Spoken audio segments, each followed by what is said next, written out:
and recommendations on the presentation in regards to para funding. So, Mayor Maddox, thank you for being here.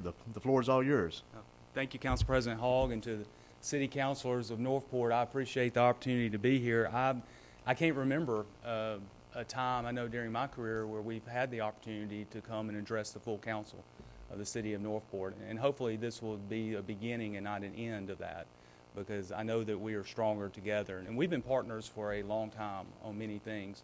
But I would be remiss if I didn't date back to something that to me was one of the more moving moments prior or just after April 27, 2011.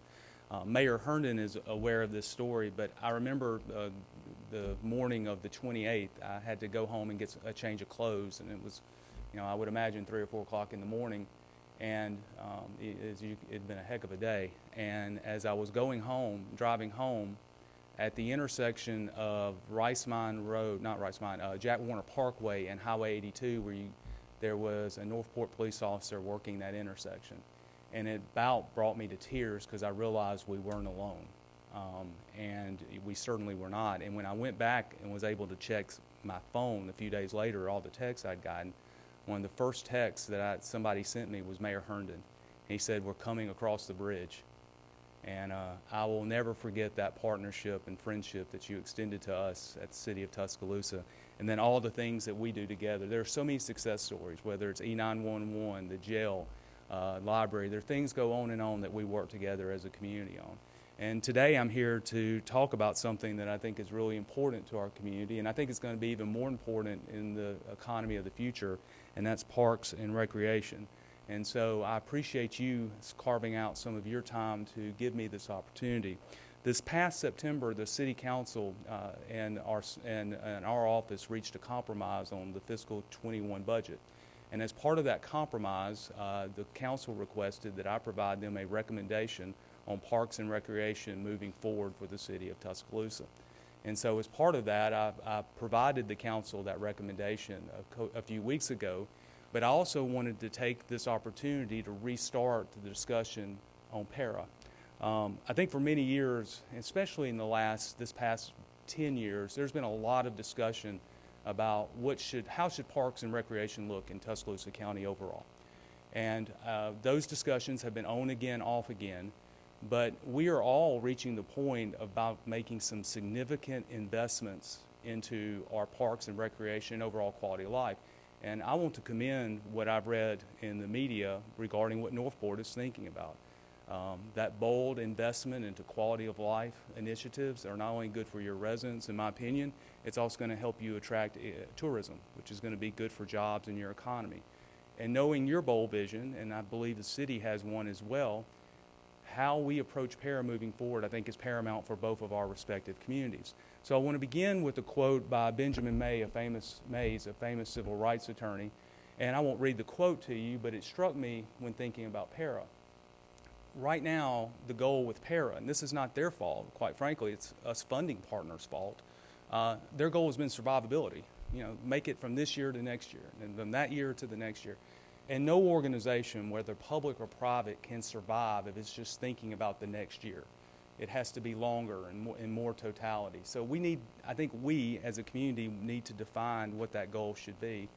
And then I think we've got to start now. Again, it appears you're about to invest millions into quality of life, and you should. We will be doing the same. How we take care of that, because I always say building it's the easy part. It's sustaining it with success is the much harder thing. And so this is a really good time to begin a discussion. And so what I want you to know is what I'm proposing today is not something hard and fast, that it's got to be this way or that way. It is hopefully a start that we can work together to build a sustainable plan, to build momentum and gain clarity for all of us moving forward. And then if we can, build that coalition of the willing that will be able to give us at the city, and I'm certainly you want the same thing, the amenities that your taxpayers deserve and quite frankly expect. And so that is the purpose of me being here today. And I want you to know the purpose is not to say this is it or this is the final step. Again, this is about a beginning. The other thing, though, I think I've put all my cards on the table during this process, is that the city's been discussing this in some form or fashion probably since 2013, when the idea of House Bill 600 came to the table. We're getting ready in this decade to spend over $100 million into parks and recreation. We have to make a decision about how we want to maintain that. We are at the point where we've got to begin making some decisions. We also know, and I can tell from the media, you do as well, that the quality of those amenities will dictate not only the quality of life, but the economic development you can gain from that. And so this, for us, is we've told publicly that we would like to know something, the direction, hopefully by the end of this year, calendar year. And so today, again, is about beginning and initiating those discussions. Now, what do we believe this is for Para? And by the way, when I say we, I know we have Councilmember Crow here today. This is not the council's plan. I want to be clear on that. This is what I was asked to do, and I'm proposing it. But the city council is part of the discussion matrix as well. So, but when we say what we, being the administration, what we feel this is for Para, is it provides them more funding, it enhances customer service, and it provides greater accountability, not only to Northport and Tuscaloosa and the county, most importantly to the taxpayers of Tuscaloosa County. So let me begin by saying that I believe Para has been handed an impossible mission for several reasons. One, they were created in the late 60s when the majority of population was within 15 minutes of downtown Tuscaloosa. Second, and by the way, when Para was created, they helped our elementary schools provide physical education. They certainly provided the mechanism by which we could have more opportunities for ball fields. I mean, they fulfilled a need we had in our community at that time and has continued.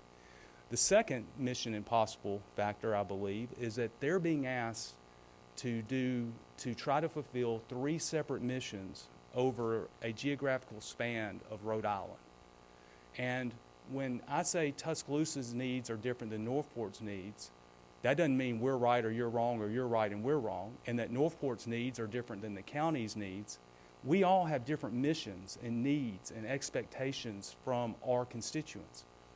Para's being asked to meet all those needs. That is a very difficult mission, because what people may want in Samantha, Alabama can be diametrically opposite from what they want in Duncanville, Alabama, that they may want in the city of Northport versus the city of Tuscaloosa. Any organization would struggle trying to meet those various different missions. Third is that the way their funding is structured, it really does not give them the ability to deal with long-term capital management and asset management. And last, as I mentioned earlier about the goal, this year-to-year funding fight that they have, and where they have to come sing for their supper, that's not going to give us, all of us, the parks and recreation, entertainment and arts community that we need. So what we're seeking with you, with the county, with the community as a whole, and with Para is partnership, accountability, and excellence. So I'm going to go through the recommendations that we have that we think can get us there, and I'm going to touch on some in more detail. First is that the city would like to see direct funding of the Arts Council of Tuscaloosa and Old Colony. Long story short is that the city sometime decades ago began funding the Arts Council through Para, and that's included in Para's overall appropriation. We would like to fund that separately. And second, Old Colony Golf Course. Although it would have to stay under Para, we believe that funding it directly would give us a better understanding of its needs and how we can support it. And by the way, I think it's a great investment for our community, and I think it's served our community well over time. The second is provide funding based off accountability and performance measures, and I'll talk about more of that in a second. Third is establish a funding model that gives us that shared responsibility, a metro funding model that also ensures effective management of Para. Fourth is to create a new executive committee. And I'll talk about this in a second, but think about how we manage E911 or TCRIC. Kind of taking the best of that and trying to apply it to our parks and rec.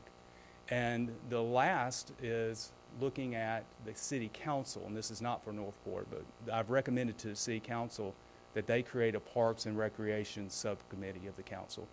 We have, like you do, administrative committee, finance committee. If Parks and Recreation were a department of the city, just the para appropriation alone would make it equal or make it the fourth largest department at the city of Tuscaloosa. So that shows you the impact that it has in would have in city operations. I talked about funding Arts Council and Old Colony individually. That in and of itself would help Para's bottom line, so I won't go into much detail on that unless you have questions afterward. Briefly talk about provide funding contingent on accountability and performance measures. This is where I think we as funding partners have not done Para a service. Because I know at the city of Tuscaloosa, we provide a $4 million contract, but we really don't outline what we expect out of that contract, both from a performance measure standpoint and also an accountability standpoint. And I can give you many reasons why that's happened over time, but it's happened, and that's where we are. So some of the things that we think would be paramount in a new relationship with Para would be, number one, is that the financial data is easily accessible by all of us anytime that we want it. And Para, to its credit this year, is implementing a new financial data system that can probably meet this goal.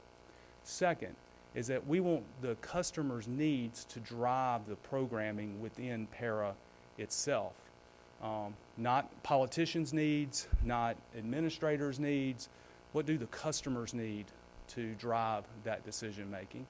And last, that decision making shouldn't be based off political boundaries. If you're going to have a metro park system, it has to be based off the entire metro's needs.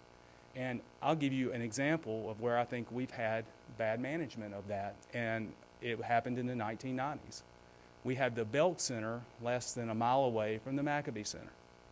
And in many ways, they do exactly the same things. Now, we have been able to take Maccabee and make it into a senior center, but it still serves these same needs. Now, why did that happen? It wasn't Para's fault. It was the city of Tuscaloosa's fault. A councilman got one in one district and a councilman won another. And so as the crow flies, a mile away, we have two activity centers. They're probably costing us nearly $500,000 a year in profit and loss that we have in our system. We want to eliminate those things in a park system moving forward. The next part is we want to see performance-driven as well. We owe it to Para to say, this is what we expect at our centers, our ball fields, and these are the measures, our contract we expect you to hit. We should, as funding partners, want that data on a quarterly basis. And the last thing, what we need to do is to ensure that Para is working across governmental and agency lines. What you're planning on doing is going to attract people into our community. I saw the stat, 26 million people live within 5 hours of Northport. If we're going to attract people in, we need to be coordinating with Tuscaloosa Tourism and Sports because they're the agency that our county uses to do it. And I believe that we have to require that as part of the everyday mission of Para. Next is the establishment of a funding shared responsibility. And I know this is probably, because I know at the city of Tuscaloosa we say the answer is money, what's the question? And this is one that people tend to get focused on. But I would say this is an idea. What we're trying to create is a shared responsibility model. There may be a better idea to get there. This is just my idea. Now, we took a look at how much Para funding has increased since I was elected mayor.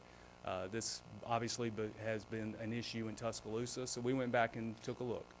At the city, our funding has increased by 49%. At the city of Northport, 17%. At the county, 227%. And Tuscaloosa County should be absolutely commended. I don't know of any other county that invests that much money into park systems. Now, again, we're the exception because I don't know of a county-wide park system in Alabama. But still, I think you have to give the county credit. But it's actually a little misleading because what the county has been doing for most of this time is not increasing Para's overall funding to the entire system. It's been specific to the activity centers that are in the county itself. So that's not really moving towards a metro model. It's basically you're just contracting with a third party to help in your particular jurisdiction. And I think that's one of the things we've got to continue to work on if we're going to build a metro park system. So what my idea is to create, for the funding partners, a system that has three basically pots. First is an operations fund for the entire para system. Second is an asset management fund, so we can get into that, address those long-term capital needs of para. And the third thing is to look at activity centers, because when you look at losses within the para budget, it's the activity centers, especially the ones in the city of Tuscaloosa. In fact, are the ones in the city of Tuscaloosa that are losing the money with para. So we need to look at those things and share it fairly and equally. So let's take a look at what the city is doing today. So the city of Tuscaloosa has a para appropriation of $4,032,000. That should go up this year. That number's a little less from last year because of the budget crisis we faced. The city also puts another $7.5 million into our own parks, arts, recreation, and entertainment. We literally have our own parks, arts, recreation department at the city. Right now it's embedded under IPS. And that includes Government Plaza, Harris Lake, Lake Nickel, the boat landings, Riverwalk, Shelby Park, the AMP, River Market.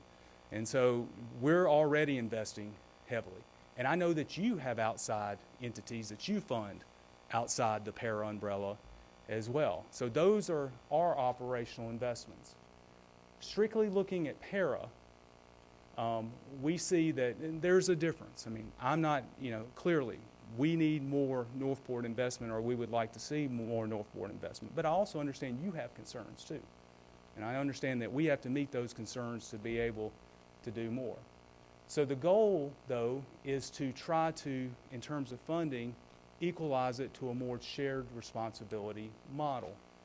So I want to pitch to you what we think our idea can do. So first, and I'm going to go through the different buckets, but if you were to do it, and I don't expect that, by the way. I know there's going to be other ideas that will be put on the table. But let's just say for, argument's sake, the city would have to put in $476,000 more dollars. The city of Northport would have to put in $548,000 more dollars. The county's appropriation would actually go down, and you'll see why in a second. And para would net out a difference of $641,000. But that number would probably be more, because if we're taking Old Colony out, then Northport I wouldn't think would want to fund the Arts Council of Tuscaloosa, so that's separate and apart. But if we take Old Colony out, then theoretically para would get, those dollars would take care of Old Colony beyond their P&L on an annual basis. So that number is probably a little bit higher. So how would it work? What we're recommending is that of the three funds, the first fund being operation, that the city and the county each put in $27 per citizen. And then my proposal was to start Northport at 20. And by state legislative act, that minimum number would then rise with the annual CPI. So I think this year it's 2.5%. So next year it'd be 27, whatever it is, 14 cents. And that would steadily rise. And Northport would go up $1 per year, or whatever was agreed upon, till it hit the operational average. So it could be 5 years, 7 years, whenever you get to that point. And that for para would be $5.4 million year one. Under the asset management fund, each entity would put $7 per citizen. So that allows understanding and respecting the metro model. Each citizen puts in $7 per citizen, which gives them an asset management fund of 1.4. And then the last fund, this is something you do not have to worry about, but certainly one Tuscaloosa has to worry about, and that's funding the activity center loss. So last year, it's projected, or actually for this fiscal year, according to para's budget submittal, we're expected to lose $1,059,000 at the 5 activity centers inside the city of Tuscaloosa. So if you take a look at that, here's our 5 activity centers at the top half of the screen. Belk is projected to lose $177,000. Tennis Center, $171,000. Maccabee Center, $271,000. McDonald Hughes Center, $235,000. Phelps Center, $203,000. That's the $1,059,000. Fawcett's Brothers is expected to clear $225,000. Tingle is expected to lose $282,000, and Miller is 73,000 positive. So the net gain for the county's facilities is around 16,000. Now here's what I suspect, and I could be wrong, and it won't be the first time today, but I think those numbers are actually worse. I think when you get true accounting tracking of those expenses into those facilities that maybe are not right now only at that cost center but are expanded out, I think those numbers actually may be a lot worse. And by the way, I don't think you should have to pay for that loss under our model. I don't think the county should have to pay for that loss. If the city says these are our activity centers in our community and we're asking Para to run them, that should be the burden of the city. And so under our model, that's why we take that activity center fund and we just kind of put it here and say, you know what, if you want that and you build it, you will have to be responsible for the profit and loss. By the way, if there is a model to get the profit, I would say that needs to go back to that particular facility. So in other words, if a Northport facility generates money, you should get to keep that money and use it for however you want to within the park system itself. Now here's something that I think we all need to be thinking about is what do activity centers generate? Because I'm not convinced activity centers are the way of the future either. I think in a post-COVID environment, people tend to want to be outside more than inside. This does not include paras, according to Mr. Miner, this does not include the number of para members that are insurance members, that is paid for by their insurance. So that would probably add 20 or 30%, I assume, to that number. But based off what was in the para board packet from their last meeting, when you look at the number of members, it's startling compared to the numbers that we have in the city versus the county members. And what's even more startling is if you look pre-pandemic, post-pandemic. Now we need to, I know, give that more time. But even pre-pandemic, there are not a lot of para activity center members. You know, Northport, the county's facility closest to Northport, is certainly the leader of that. But that one facility has more members than the 5 at the city of Tuscaloosa. And so we certainly think that we need to, at the city, work with para in changing our activity center model. So when you look at activity, now Mr. Miner says these numbers are not correct, but they were taken from the para board packet. And so he believes these numbers are higher, that it's not all the recorded activity. And I'm guessing it's probably an activity of the members at that particular facility. So we probably, and I would think that activity is higher too. But if you even just take that as a baseline, again, you see the activity is, I know from the city standpoint, if you take that activity and you say, is that worth $1 million loss a year? I would say not. Now, if that activity were 5 times higher or 10 times higher or 20 times higher, then you might say, yeah, that's absolutely worth it because our citizens are getting a great feel. I'm just going to be blunt. I don't know how not to be, quite frankly. If you leave the Phelps Center and you pay your $8, I don't leave there when I go work out there on Saturday going, man, that was fantastic. State-of-the-art, unbelievable facility. I go, you know. So what I'm saying is, are your taxpayers getting the bang for the buck for what they're investing in? At the city, we've got to rethink this model because right now our citizens are not. But again, under the model we're proposing, we're not asking Northport to take that burden. We're saying that would be the city's burden in this model. The last thing, and then I will be closing, is looking at the governance of para itself. I believe that the governing structure of para is broken. And the way it's structured may have been appropriate in the late 60s, but it's not appropriate for today. Parks and recreation today play such a higher role in the future of our respective communities. So how do we change it? Our idea is to create a Metro Executive Committee of para.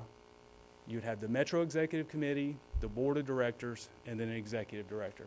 This is very similar to what you see at IDA, and I would say that I borrowed a lot from E911, TCRIC, and IDA in thinking about how can we create a joint committee that's not only made up of elected officials, but people in our communities as well. Now, the Executive Committee would have, in our opinion, should have 4 primary missions or primary duties. 1 is to look at and determine para's vision and mission. 2, it should recommend the annual budget to para. Third, it should recommend the new facilities to the para board. And fourth, ensure the multi-agency, multi-governmental partnerships that I talked about earlier. And I want to go back up to number 3 because I think this is really an important one. If a jurisdiction goes to the para board and says, we want the Walt Maddox Aquatic Center right here at, on Rice Mine Road, is para really going to, if the city's willing to build it, is para going to tell the city of Tuscaloosa no? Probably not. Because what Gary and the board would probably think is, you know, if we don't do the Walt Maddox Aquatic Facility, then, you know, he may not fund us next year. So what do we do? How do we address that? I mean, we know we don't need an aquatic center right there by his house, but, you know, are we worried, and I'm being facetious, obviously, but you see where we are right now, is that if a government goes to para has no choice but to do it. Or else their funding, because their funding is year to year, they have to go sing for their supper, because us at any time can cut that funding. So that, to me, that board of directors really helps become a stopgap in the process. Now, so what do we think that board should look like? Para has an 8-member board today, and you make an appointment. The city has 3 appointments. I think the county has 2 appointments, and the county schools and the city schools have each an appointment to the para board. I would recommend that we have 3 of the para board members serve on the executive committee, and that none of the only people who could be chair or vice chair would be the para board members. So you'd have the para board chair, the para vice chair, and then you would have a para board member.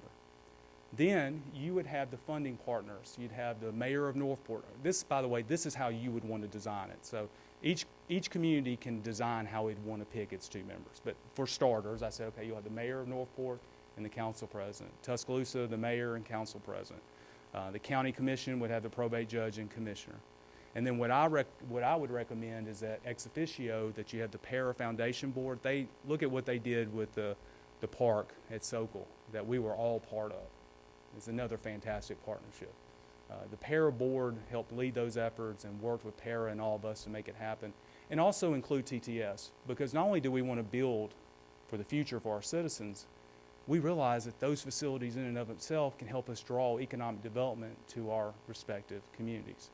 And so this change, by the way, would take change in state law. So my last slide is this. I think the time is ripe for all of us to take action. We're all making or beginning to make those key investments. And I think if we can take action together, we can define those goals. And then lastly and most importantly, I believe we can achieve success.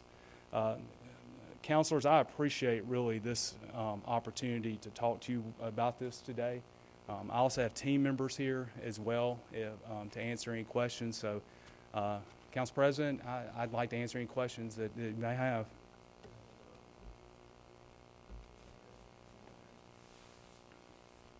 I don't know if you can go back to the slide, and it's kind of, our screens aren't the greatest with our AV. The membership number for Northport, was that, I know that Gary and I had talked about this probably 8 months ago, but is there a conclusive number of Northport citizens who are in the city of Northport who are members at the facilities? I'd Or have is to ask that Mr. just Minor based on that. our citizens? Yeah, we did that in 2017. I plotted the actual city addresses of Northport, and we're in the process of doing it again, but I can see what we have in the Okay. I'll see the new stuff as well. That was one of my very curiosities, very much as far as our funding. You know, how many of our citizens are actually taking advantage of Parks and Rec, because I think there's only one facility in the city limits that serves us. More citizens take advantage of the programs at a higher rate than their population, so they use it more percentage-wise than the city of Tuscaloosa or the other outside county. It would be really helpful to see the actual numbers from that.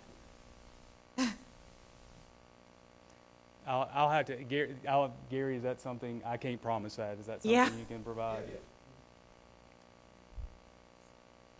Any other questions? Yes, sir.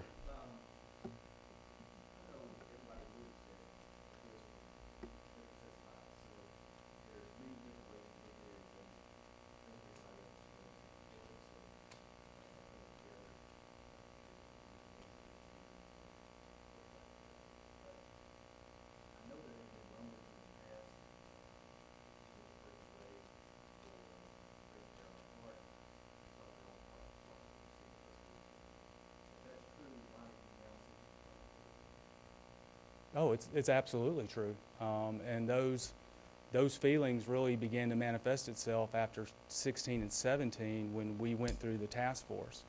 And the reason why is that if we're not going to create a community solution to para itself, then the city is going to have no goal but to go in and do it itself. And we've been expanding our footprint probably for the last 10 years. So it's absolutely true. In fact, in preparation of what the council asked me to do, we actually took an internal look at how much it would cost the city of Tuscaloosa to move forward with our own Parks and Recreation Department. You're probably talking about $3 million in startup cost to take on what para takes on today.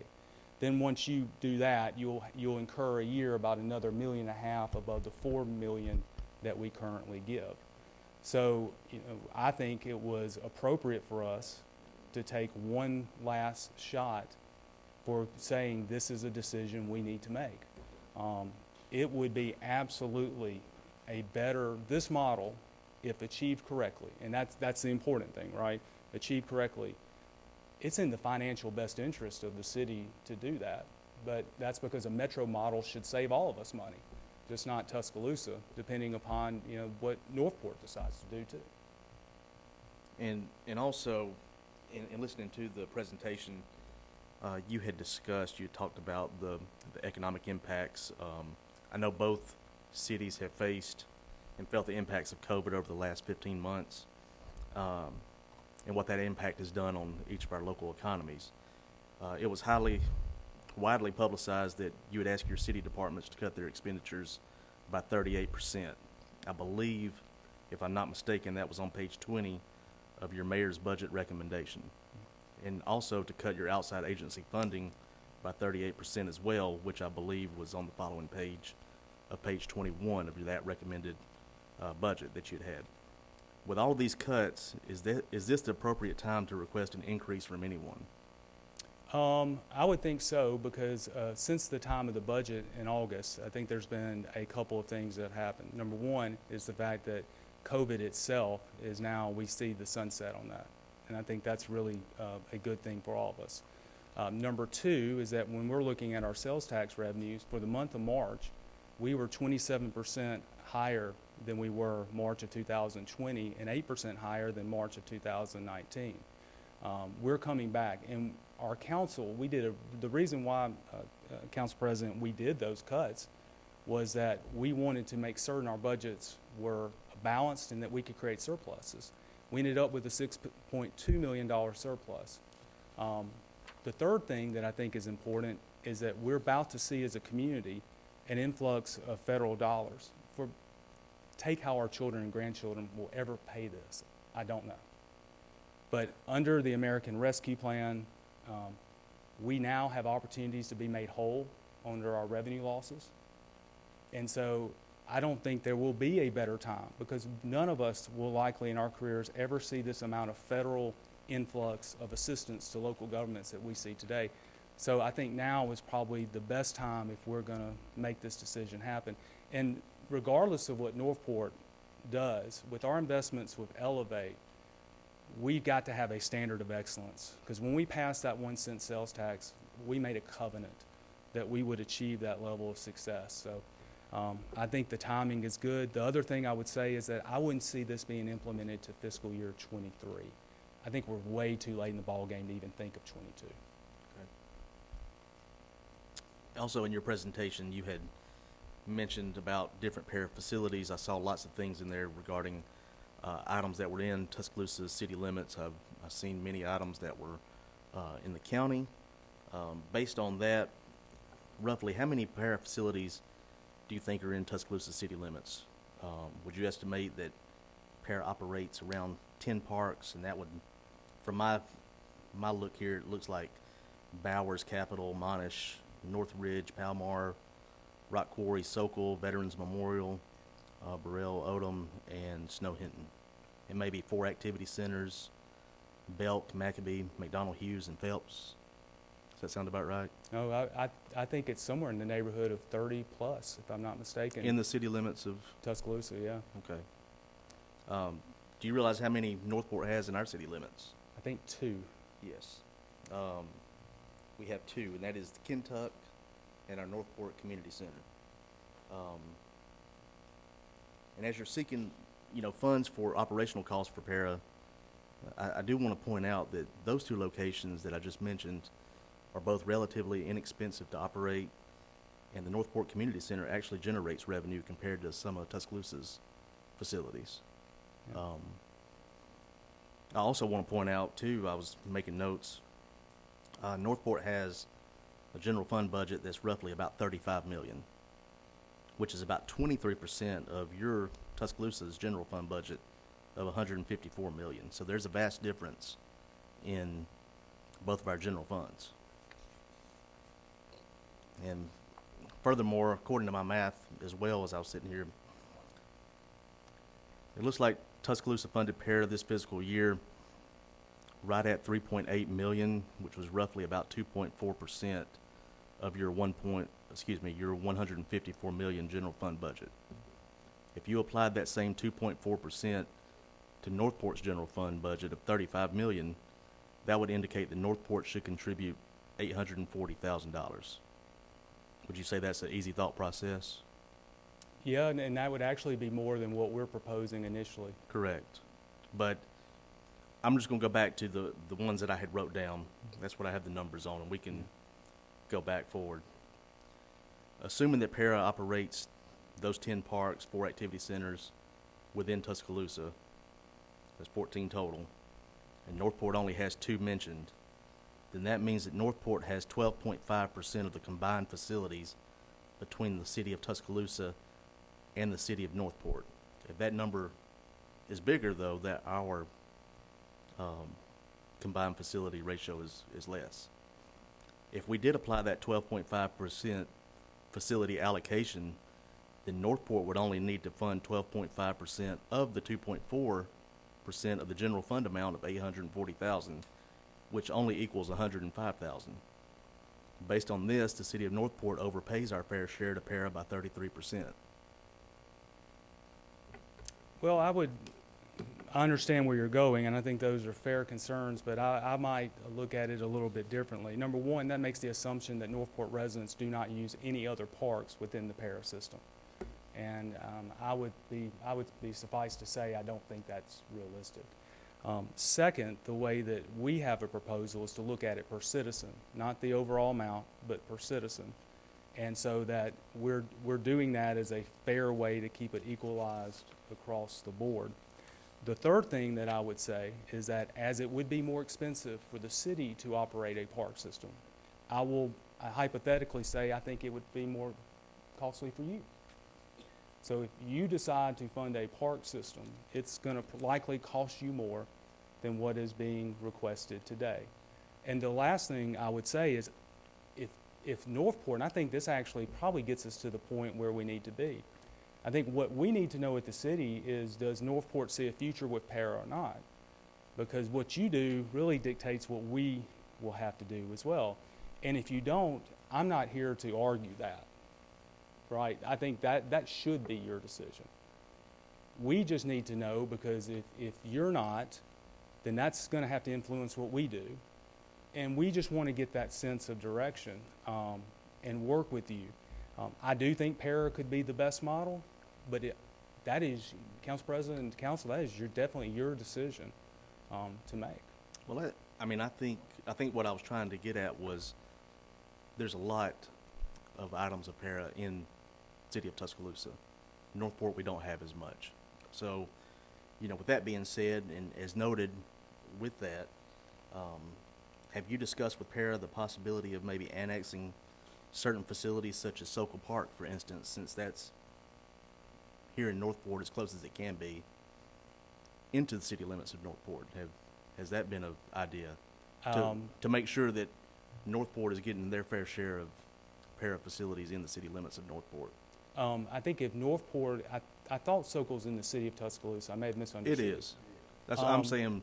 Have you talked to them about maybe? I've mentioned if Northport would feel more comfortable Right. in the para model, we are certainly, because if we adopt this model, it really doesn't matter if it's in the city of Northport or the city of Tuscaloosa. Absolutely. Okay. Because one of the ideas that I know is being floated by this council is looking at expanding ball fields. Well, we already have a great footprint that's right there at Sokol with the infrastructure that's in place. Maybe that could be the site. And if it were in the city of Northport to make the city feel more comfortable, I would have no opposition to that. Okay. Because I mean, I would love to see Sokol Park or, you know, the Fawcett Center or anything else that's closer to Northport be a part of Northport. Yeah. And I think that would make a lot of us feel better in discussions going forward. Absolutely. I can't speak for the council, but I do think I don't know why we would have any opposition to that. And then also, I mean, you've hinted at the fact of Northport's looking to move forward with a sports complex, maybe even a water park. But if we chose not to increase the additional funding to para at your proposed levels, will you support increased admission prices for the city of Tuscaloosa residents that utilize these new and exciting Northport facilities? Or would you be in favor of using the same method of combining our total number of citizens together and funding these projects in Northport based on the mechanism of per citizen cost? By the math of what you've presented in terms of cost per citizen, rather than percentage of facilities located within our city limits, that only seems fair to me. Well, I mean, I think, first of all, I think there's nothing that ever stops the city of Northport and the city of Tuscaloosa from having its own shared use agreements, right? Right. There's nothing legally that bounds us to have to work through para. So I think that's always an option for us to think about as two bodies, right? So that's one. Number two, I don't think, and this is just my opinion, so take it for what it's worth, I think there has to be a decision whether the city of Northport wants to be in para or out. Because if you decide just to continue as the status quo, I will be recommending to the council that we move forward with our own parks and recreation department and continue to expand our footprint. Would then, if we did that, we charge Northport residents more? I don't know. I wouldn't think so. We don't right now for the river market or any other amenities that we have. But I don't see that right now as a possibility. I think what para then would have to make a decision is, would they charge Northport more for using facilities that are funded? That would ultimately have to be a decision then, but it could probably be a possibility. But I would certainly think that, again, I'm spitballing here, but I don't think any of us would want to get in a tariff war, so to speak. And I certainly think there would be a way for us to figure that out. Mayor, we have so many unknowns at this point. Looking for complex, water park, perhaps another quality of life as well. So, you know, I don't think we know what's in our best interest. It may be that Para would fit in, as we move forward, we've got to make a decision, in fact, are we going to do these things? Can we do them? Can we afford them? So, then we've certainly got to have maintenance carried for us one way or another. And other things related. So I think that's kind of, in my view, where we're coming from right now. We're looking at, we have a vision for a number of things to improve quality of life in our city. But we haven't gotten far enough along to know where we are and what we need. And it's certainly, I want to go back. I commend Northport on that vision. I think you're definitely on the right track. And I think you'll be very successful, just my opinion. So we appreciate that. I think from the city standpoint, what we feel like is that we're shouldering the burden for para, which is a county-wide authority. Plus, we've taken on additional facilities, as you saw in the $7.5 million, that keeps arts, parks, and recreation going in our community, and all of our citizens are using that too. We have a standard of excellence at the city. And this is in no way me throwing shade on para because they don't have the resources to do it. But how many of us today would want para to take over the Tuscaloosa Amphitheater or take over the river market or the riverfront trails? We have a high standard of excellence because we can put the resources in there to maintain that. as a community going forward, if we don't properly fund para and then hold them accountable, none of us will ever get that standard of excellence. And so for us, Dr. Henn, it's trying to figure out, as we begin making these Elevate investments, how can we create an equitable way for the community to move forward? And that's in our calculus at city. And to Council President Hogg's point, I do think we have too many parks in the city. When we looked at the assets of para, and that again gets back to the political nature of how it's been approached. I think if we took over parks and recs in the city, I think you would actually see us shrink our footprint so that we could be more efficient and effective with taxpayer dollars. Now, as for this this plan that you have and that you've presented, has the para board approved this funding plan, or is what's best for para, or is this just an idea that you have that you're going to go back to your council and was this proposal, has it been received by Northport's representative on the para board, and has he been able to take a look at it and give his thoughts, or was there an affirmative or a negative vote toward this plan? I met with the para board, it's either May 12th or May 13th. I can't remember which day it was. And I've asked para to provide us a counter proposal, for lack of a better word. Again, this is an idea. One of the lessons I learned in 2016 and 17, and I know that was probably before your time on the council, probably most of your time, is that when we started the para task force, everyone was like, go do it, Walt, lead this. We need to make para work. And then we got out there and you just looked around, no one was with you because no one wants to touch it. Everybody thinks this is the third rail,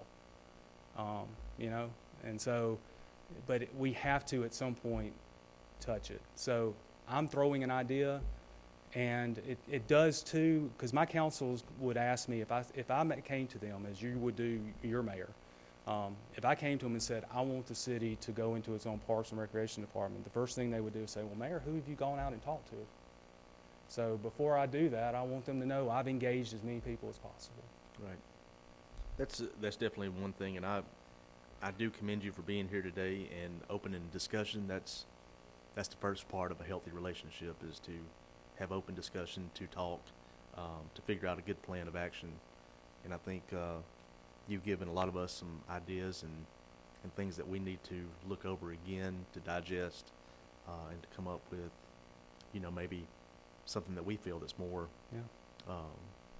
more equal in terms of what we can do, and see how we can partner in various aspects that you have mentioned. But does anybody have anything else that they want to ask of Mayor Maddox? I know your time is valuable, and you've got a city to lead today as well. So, well, I know you are all having to work part-time, and I appreciate your dedication. I've been on city council. It's not easy, and I appreciate that. And I appreciate this extraordinary grace time that you gave me today. And I'm here to answer any questions afterwards, or in the future, we can meet again or meet individually. I'll do whatever you want me to anytime to continue the discussion. and we appreciate that. Thank you, sir. Thank you.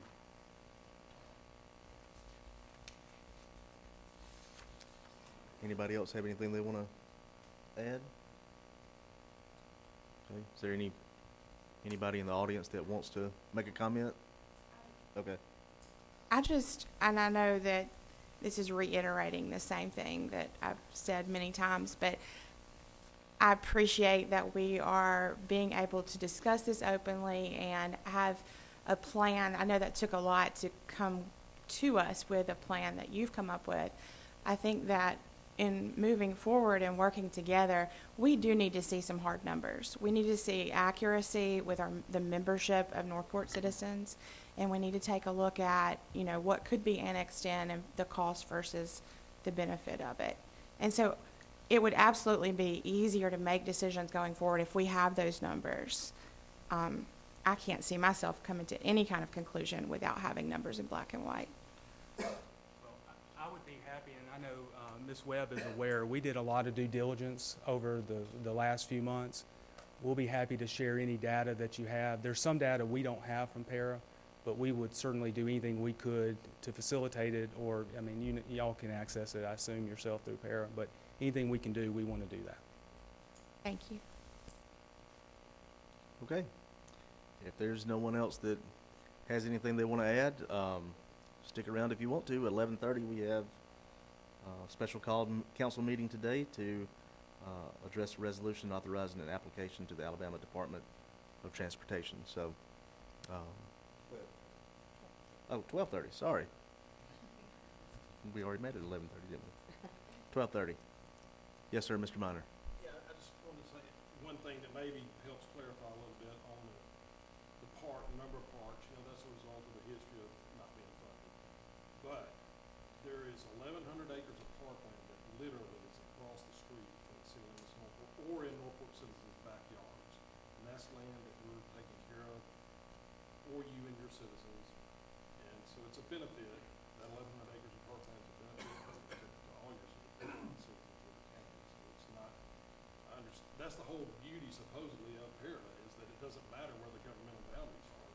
You have access to these parks and programs. I know, it just always felt the way that you have to go across the bridge to get to a lot of these facilities, and that's one thing that we hear from our citizens. But you also have Van de Graaff Park, which is a county island, but it's in the backyard of Northport residents. Circle Park is closer to Northport citizens than it is to Tuscaloosa citizens. That's what I was getting at with my point. Yes, sir. Okay. 12:30, we have a meeting, so if there's not anything else, thank you for coming today. Thank you for being here. If you have any questions or comments, feel free to email or call any of the council members, our mayor, Ms. Webb, and we'll make sure that we're looking at this, and Mr. Maddox will get back with you on where we're looking at and where we stand. Thank you, sir. Okay, thank you.